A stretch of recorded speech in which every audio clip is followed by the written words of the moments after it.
Okay, thanks. So I'm now at the University of Innsbruck, but I will present a work that was, where is this? That was done in Grenoble, so with Kirsten, Jean-Louis. So I will talk about like damage localization during the fracture of double polymer networks and what we can learn from coarse-grained molecular dynamics simulations.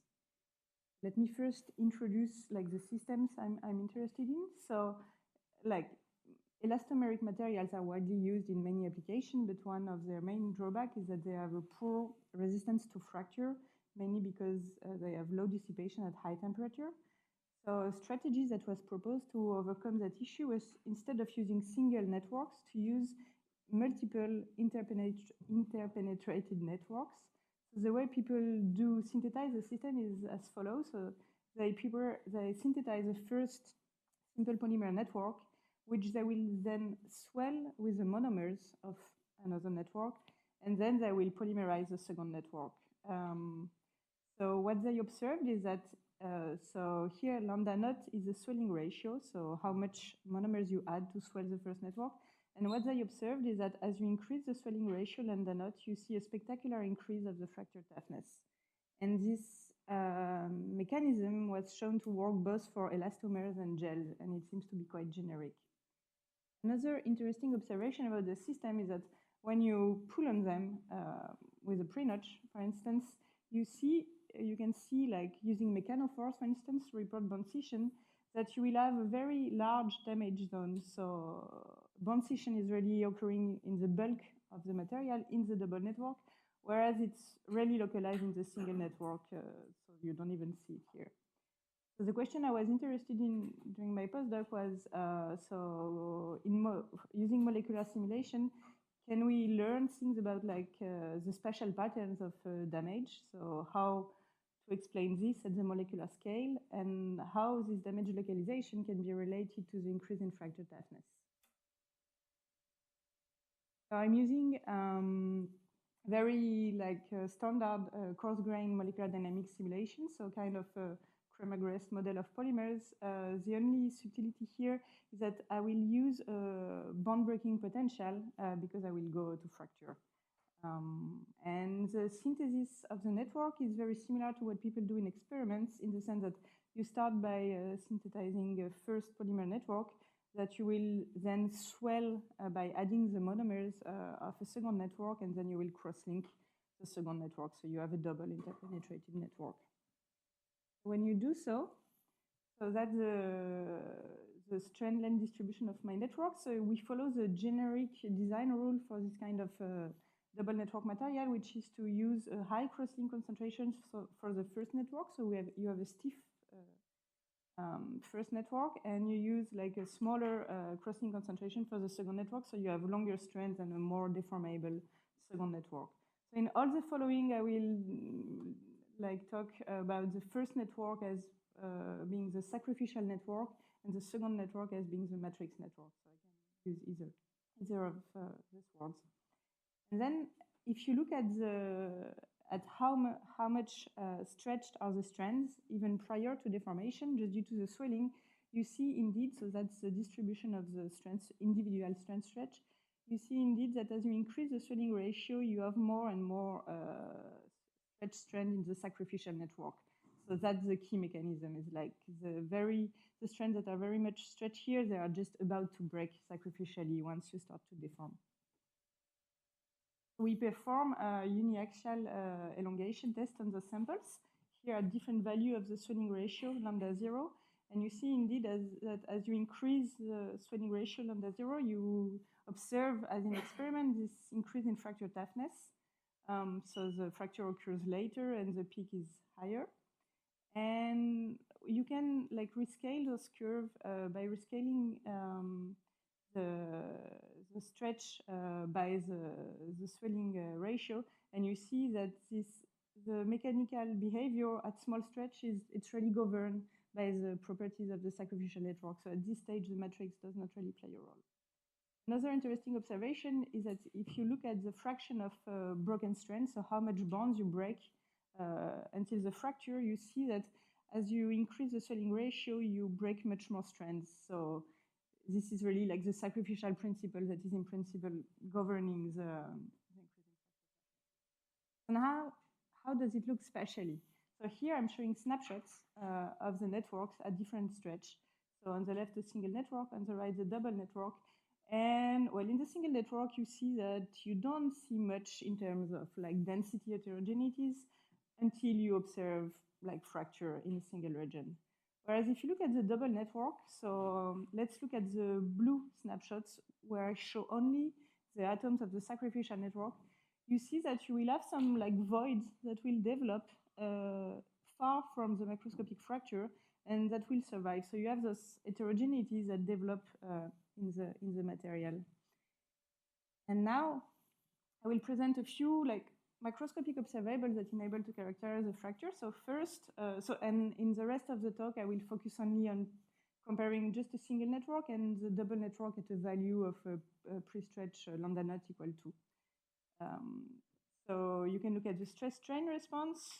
You can look at the rate of bond breaking, which is just the derivative of the fraction of broken strands with respect to the stretch.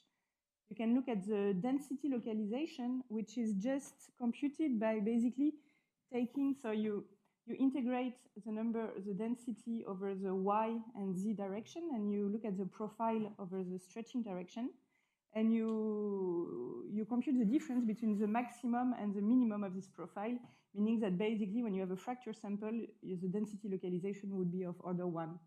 So this density localization is a kind of proxy for fracture propagation in our molecular side samples. Then you can also look at the localization of bond breaking, which is just some sort of like inverse participation ratio of broken strands. And this value would be close to 0 if bond breaking occurs in a uniform manner in the samples. And it will be close to 1 if bond breaking is localized into a single fracture region. So let's first look at this first regime where we can actually compare the behavior of the single network and the double network. So we see in the stress-strain curve that at the beginning, the behavior is very similar for the single and the double network, together with the rate of bond breaking and the increase in density localization, which is very moderate in this regime. It's also similar. But then after like the first peak stress, which some people call the yield point, we'll see that so in the single network, the stress will decrease and actually density will localize very strongly, meaning that we will just propagate fracture in the sample. But it's not the case for the double network where the density localization will only moderately increase. So if we look at the profiles of bond breaking in this regime, actually, we see, so at the beginning, we have random bond breaking a bit everywhere in the material in the two cases. But then after the yielding point, let's say that, how we call it, we see that in the single network, the bond breaking will be localized into a single region, which is indeed correlated with like this minimum of density, so with the fracture region. For the double network, however, the bond breaking here in blue will localize into different clusters. So here, for the samples, we observe like 5 clusters, which correlate indeed also with like local minima of density. So we see that there is some kind of localization in the two cases, but the pattern is really different. Now, what happens in regime 2? So in regime 2, there is no single network anymore, so we'll just focus on the behavior of the double network. We see that the stress increases, continue increases. This is mainly due to the matrix that starts to be loaded. And interestingly, this is correlated with like a second peak in the bond breaking rate. So there is really a new regime of bond breaking. And also bond breaking keeps accumulating in the system. You don't see an increase in the localization. So like the holes, the nanovoids that are created are stabilized in the system. And it looks like bond breaking occurs quite uniformly in the material. And indeed, if we look at the profiles, so here, there are just the profiles of bond breaking at different stretches in this regime. And we don't see any clear fracture region at this stage. And when the matrix starts to break as well, we see in magenta here that the matrix will break in the same cluster as where the sacrificial network was damaged. And This can be understood by like the concentration of stress in the matrix in black, which like the stress will be higher where the sacrificial network is highly damaged. Yes. Okay, so now to understand that, we were also wondering, like, is there an increase, like, is there a difference between the dissipation mechanism in the single and double network? So from the stress drop, we could already evidence that there is a larger stress relaxation upon bond breaking in double network compared to single networks. And in order to understand that, we looked at the response to individual bond breaking events in the system. I will directly go to the results. So what we see first is that in the first regime, the matrix doesn't show any response upon bond breaking in the sacrificial network. But in regime 2 and 3, so when the matrix starts to be loaded, you see a relaxation of stress inside the matrix upon bond breaking in the sacrificial network. So that's already a piece of explanation to explain the increased dissipation in the double network.